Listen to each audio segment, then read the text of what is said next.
this is Paula. We're going to walk through the basics of setting up your Raz Kids, or Learning A to Z is the company, account.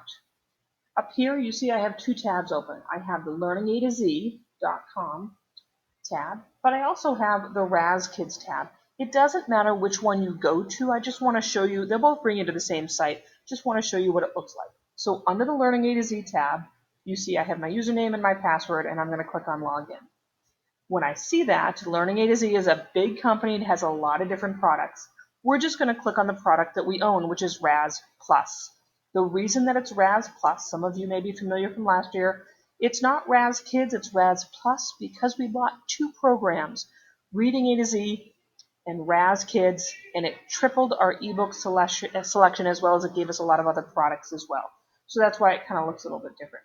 If you are more comfortable with this site, razkids.com, you're going to do the same thing. You're going to do the member login. It's the same password.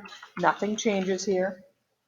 It will both bring you to the same page. You know, it says Raz Plus right here. So both tabs look the same. Learning A to Z, Raz Plus. And they threw in vocabulary A to Z. This is not something you need to spend a lot of time on. It's not a product. It's just a free product that they gave us.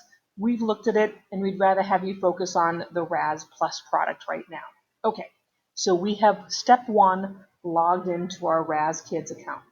Step 2, in order to get going, I need you to make sure that your roster is correct, meaning all your students are listed underneath your account. And you do this by clicking on Manage Students right here on the right-hand side. You can see I have all my students listed. This is just my class. Your class list should match who you currently have because I've already set that up for you, so it's not something that you need to tap, okay? While you're underneath Manage Students, can you click right here on Roster, please? So that just showed me the students. It also shows me the students this way, but it gives me a few more buttons over here that we're going to kind of take a look at. So here I am underneath my classroom roster. Here are my students. The next thing that I need to do is I need to set the students' passwords. And I do that, unfortunately, I have to do that individually. There's no way for us to set a universal password. But the password looks like this. So if I go underneath Amanda's password column and I want to change it, I'm going to click on the pencil tool. When I click on the pencil tool, this pops up. I could choose a picture for Amanda as a password. But because we're in an older grade level, the image passwords here are fantastic for our K-1 students. But I would like to move us toward a text password. So I would simply set a password for fun at Medway, might be her password. I would prefer if you not do this though. Please don't set a text password as password. It's just teaching our students some bad habits about how to set a password and create one that they're typing in, so it's not effective there. And we know that in the technology standards that we need to cover, we need to teach them how to set an effective password in grades 2 to 4.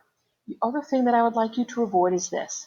Can you please not have them put your last name? So I wouldn't want to see all of my students typing in Johnson, for example, as their password.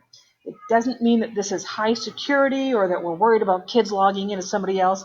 It's just about teaching them good practices in what we need to cover on the tech standards as well. Some options for you. You could have them type in or set or ask for their Google password so that they don't have to have too many passwords to memorize. You could also set their passwords to match their everyday math password so that they have fewer passwords to memorize. Either way, you type it in, you type the password, and you click OK. And you can see that it changed.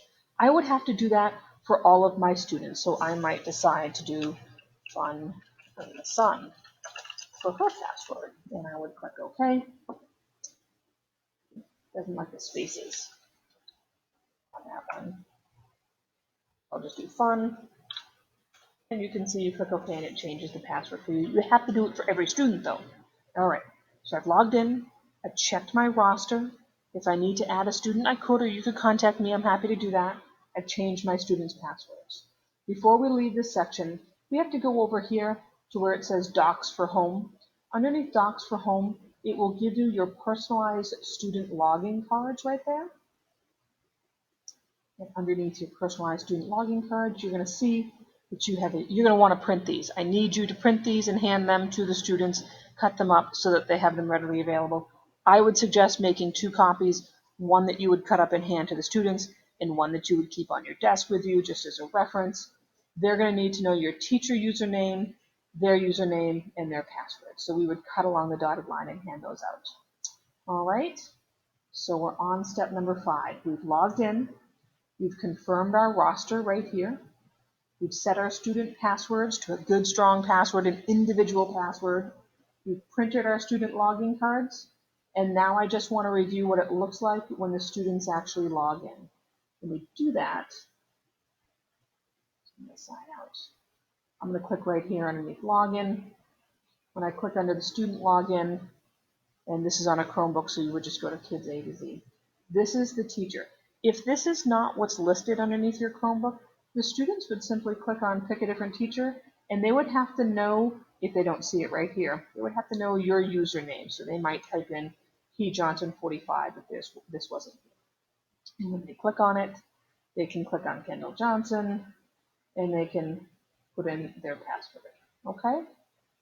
All right, I hope that gets us started. Please know that if you need any support or help with this, I'm happy to do so.